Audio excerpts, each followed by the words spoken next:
The story is very strange and exciting, but it actually happened on September 3, 1950, although the railway line between Antwerp and Brussels, crowded with transfers and intersections, and hundreds of people and workers.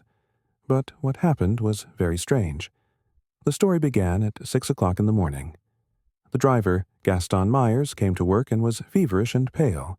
He told his colleague that he had spent the night awake due to fever and high fever, and he attended work despite his family's objection to his coming down from the house. His colleague advised him to go to the doctor of the department. Myers refused, saying that his condition would improve on its own. After drinking a cup of coffee and resting, he felt better and entered the cab at 7:45, and the train moved to Brussels. And on the same line was another train 5 minutes earlier, and another train moved 5 minutes later on the same line, said Yul Harmel, one of the passengers of the train. After the train moved 5 minutes, we noticed that it was moving slowly and then quickly. When the train approached the first station in the city of Blanfleur, the train slowed down in response to the alarm signal, and the station officer said that the train entered the station smoothly and easily, and stood in its proper place, and the driver was bowing his head and seemed busy following one of the control devices in front of him for the dashboard. Here, Maurice Tanzer, the shunt operator, stood in his own cabin, amazed, not believing what he saw. The train passed in front of him, and the driver's cabin was empty. Tanzer hurried and called the next shunt on the line, saying, "There is something very strange, only the 8 o'clock and 10 minutes train." "I do not see a driver." The man gave the next shunt a signal to slow down the next train, and he made sure to look carefully at the driver's cabin, and he also discovered the great calamity. The train was traveling without a driver. The train was approaching Vermeulen Station, the former station of Brussels. So the Central Control Department asked the headmaster of Vermeulen Station to check the train driver, to make sure that everything is fine and fine. The headmaster gave the signal to stop the train, and when its movement subsided, he walked on the platform until he reached the driver's cabin. There was the surprise. The driver, Gaston Myers, 30 years old, was leaning on the dashboard with his arm hanging down, hurried to bring the station doctor, who told them that the man had been dead for more than an hour, and the train had entered the station 5 minutes ago in response to the station master.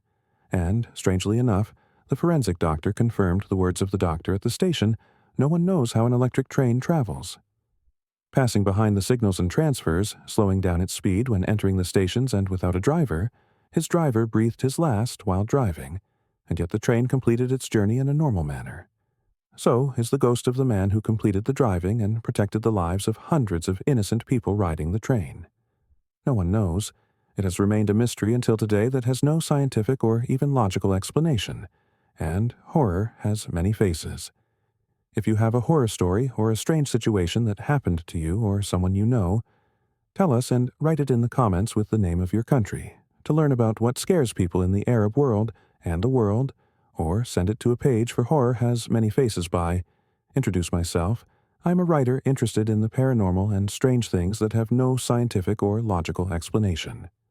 And the strange that has no scientific or logical explanation, and I have more than one published book and paper in the literature of horror and the supernatural, and my most important works in horror literature that are in libraries and international exhibitions.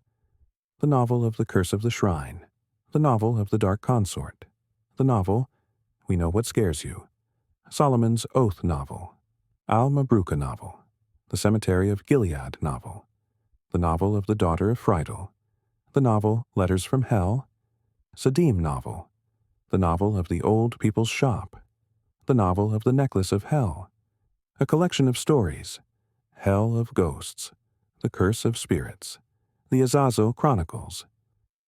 And I am interested to know the opinions of your honored ones in my writings and works, and hear your different stories and the things you are afraid of. And thank you all. Surely, when you talk about the things that scare you and read them as the reader of the story and not the hero who lived it, you will try to overcome them and your subconscious mind gradually, with my compliments.